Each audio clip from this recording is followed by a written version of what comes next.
One of the things I learned when I decided I wanted to be a business consultant, business coach, and a motivational speaker, one of the things I realized is that saying those things could have been really a preliminary decision, which is I think is what a lot of people end up making. And the reason I say that is when you're, before you leave, you have all this stuff in your mind, you're trying to figure out the direction that you want to go, you think you know what you want to do, and you say, okay, I want to do this. And the only thing is, the reason I call it a preliminary decision is because you're not really sure yet what that means until you start to figure it out. That's one of the things that I take people through in my coaching program. And that when we get to step number 3, which is actually creating your vision and going into a lot of detail, and then when you get into phase 4, which is about the plan, to really figure out what needs to happen to make that happen, to make your vision happen. Sometimes what you thought you were wanted to do is a little different from what you're actually going to be able to do, or what you're actually going to be able to do in the time frame that you have set for yourself. And it's kind of like presidential candidates, people who run for president, or people who run for political office. Oftentimes when they're out campaigning, they make a lot of promises. The problem is, and we've all been through this, in our lifetimes, when you elect an official, no matter at what level, and we elect them because of the promises that they made and because of their slogans and their campaign speeches and all that. But once they get into office, they have access to different information than they had access to before they ran for office.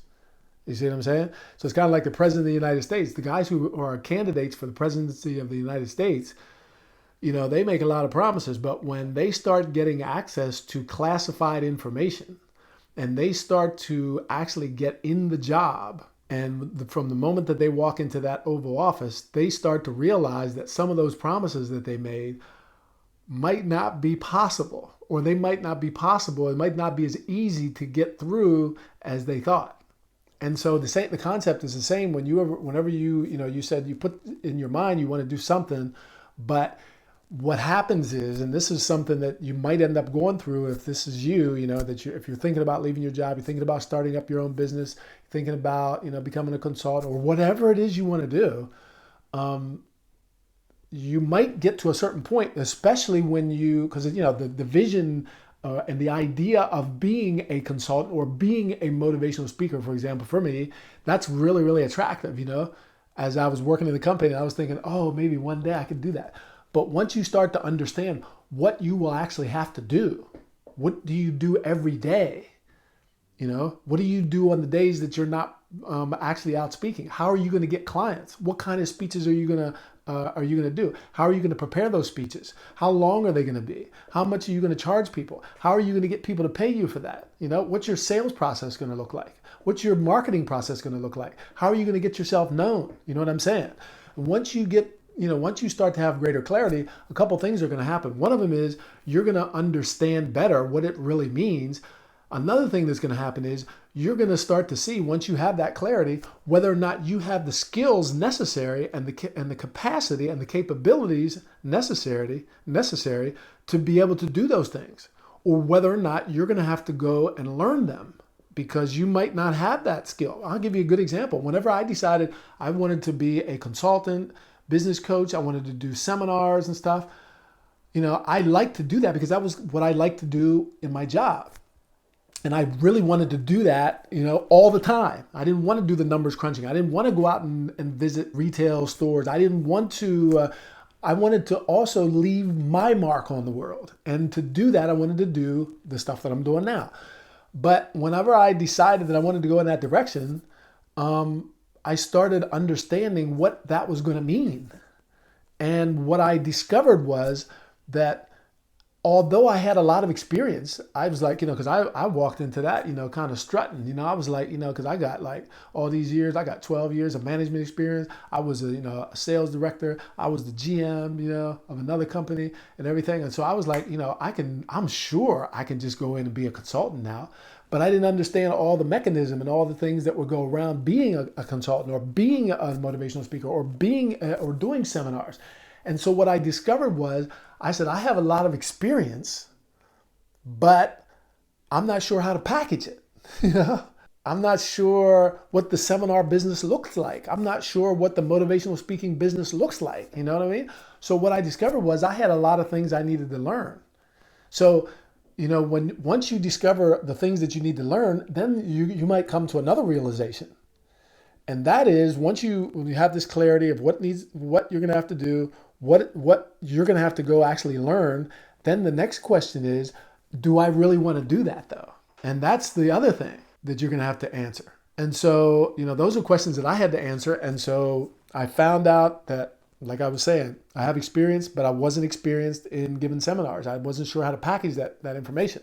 And so I went to learn that.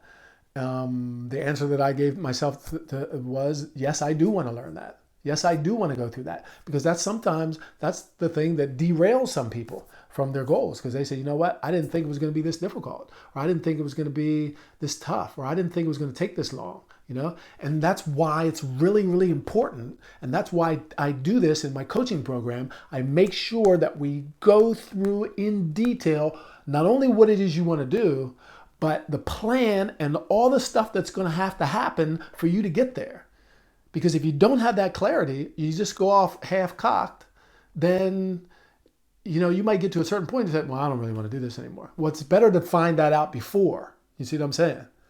And that's why I like this process, because if I had had this process, that's why I created this program. Because if I had had this when I was still in the company, when I had that funny feeling in my stomach, and I was trying to and I knew that, this wasn't my path, I would love to have had a guide to walk me through this process, so that before I actually quit, I had a much, much clearer idea of exactly what I was going to do, and what, I could have started researching this stuff before, but I didn't do it because I didn't really know what and how to do it. You see what I'm saying? I had to figure all this stuff out by myself. And so that's why, if you need something like this, you can go through this program, by just clicking on the link, and I'll give you a free download of the 5 steps that I went through. And I also have another program that you can get into to kind of, get your feet wet a little bit, that can help you to see what this process is like. And it's all about shortening the time. It took me 1.5 years to figure all this stuff out. 1.5 years. Plus it took me about 6 to 8 months after I left to really get the maximum amount of clarity, so that I knew that I was on the right path. But it doesn't have to take that long anymore. That's the great thing about it. And on the subject of really understanding what it's going to take, and what you're going to actually have to do when you are actually in that role that you say that you want to be in, or in that position in your life that you say you want to be in, that reminds me of some acting classes that I went to. One in particular was with a guy named Bernard Hiller. And in his acting class, he was more of a motivational type acting teacher, I think. He wasn't really the technique guy, but he was really a guy that helped you get you motivated and off your butt, and helping you to understand what being an actor was really going to be like. And so he had us do these exercises, and one of the exercises he had us do, that we had. I remember I took a 5-day course with him, and during this course, one day he said, tomorrow. He asked us all, he said, what's your favorite flavor of ice cream? So everybody, he went around the room, it was like 10 or 15 of us, and everybody said their favorite flavor of ice cream. He said, okay, tomorrow I want you to come in dressed like your favorite flavor of ice cream. I mean, dressed to a T. And he gave us some examples. He said, now I'm going to tell you what's going to happen. Somebody who says that their favorite flavor of ice cream is chocolate, they're going to come in with a brown t-shirt on. And somebody who says that their favorite flavor of ice cream is maple walnut, they're going to come in with, and he gave us an example of a guy who did this once, and one of his guys, he had honey. He came in bare chested. He had honey all over his body, and he put nuts on it, so the nuts stuck to his body. He had these pillows on and everything. And he was really, really into it. He said, I want to see how far you're willing to go to be the best ice cream that you can be. And it was really, really interesting. And exactly the same thing happened that he said. Some people came in just with t-shirts on, and they said, okay, this is it. And he said, and so his point was, you say you want to be an actor, and that's all you're willing to do is just put on a t-shirt to be your favorite flavor of ice cream? Are you serious? You know what I mean?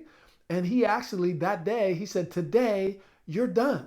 So he sent like half the class, he sent them home. He said, you're done today.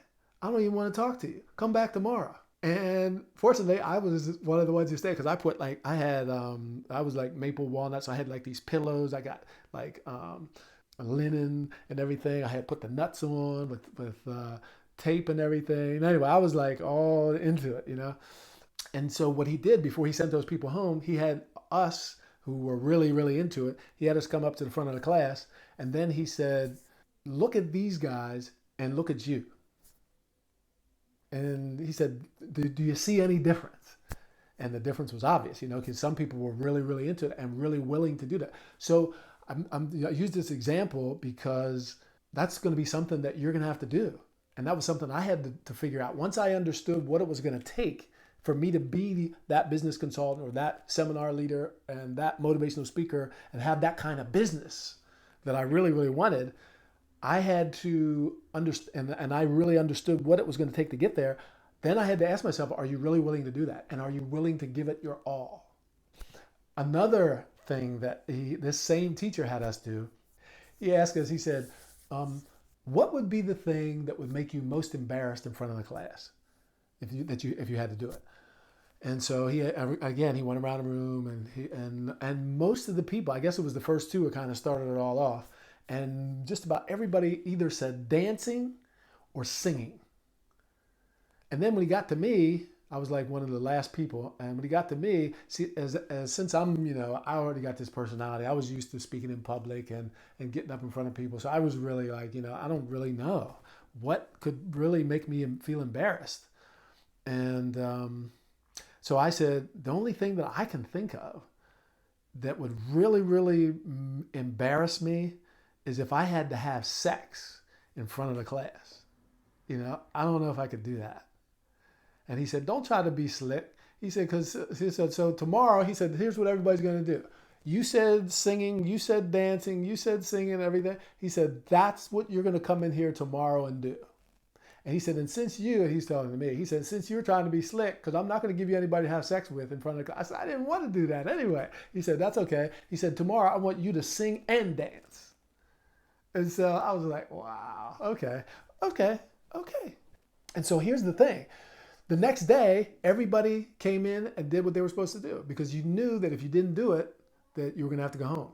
So you had to do it. So he made the women, for example, dance, do like a sexy dance, and he made the guys do a sexy dance for the women, you know? And it was like, wow, man, you know? And when he told him to do that, some of the women were like, no, I can't do that. I just can't do it. And he said, you either do it or go home. You decide. And so they did it. And after they did it, people were crying because they didn't think they could do something like that. You know what I mean? But anyway, the point was, how far are you willing to go? How far are you willing to go? Another example that he had us think about was he said, what if you, you have your girlfriend, your boyfriend, or, you know, because everybody was pretty young and nobody was married. So he asked, he said, just think about your girlfriend or your boyfriend. If your girlfriend or your boyfriend lived next door to you, would you go to see him? And he's like, yeah. Everybody was like, sure. What if your girlfriend or boyfriend lived in another city? And the city that he was talking about was like, you know, an hour away. Would you go see him? He's like, sure. He said, what if your girlfriend or your boyfriend lived in another country and you had to take a plane to go get there to see him? To like, you know, like it was like a 2-hour flight. Would you go see him? And, you know, everybody was like, yeah, you know, but those yeahs were a little bit less convincing. What if your boyfriend or your girlfriend lived on another continent? Would you still go see him or would you still maintain that relationship? And a lot of people didn't raise their hand. He said, well, that's the kind of decision you're going to have to make when you really, really decide that you want to be an actor. Because the question is always going to be, how far are you willing to go to get this? Is it that important to you? See what I'm saying? So those are just a couple examples from the acting world, from my acting experience that I thought I wanted to bring into this, but it's kind of pertinent to what we're talking about. So it's really, really important to make sure that, that's why this is a preliminary decision, because it's really, really important to make sure that you really understand as much as possible in this phase, in this first phase, when you start to just envision what you might like to do.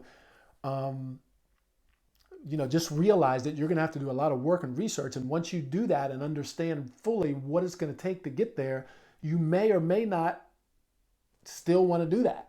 See what I'm saying? So, kind of take that into consideration as you move on. So, I just wanted to enlighten you with this little piece of information, and I hope that was helpful. And I invite you warmly to stay with me, to continue to follow me, because I got a lot more stuff to say.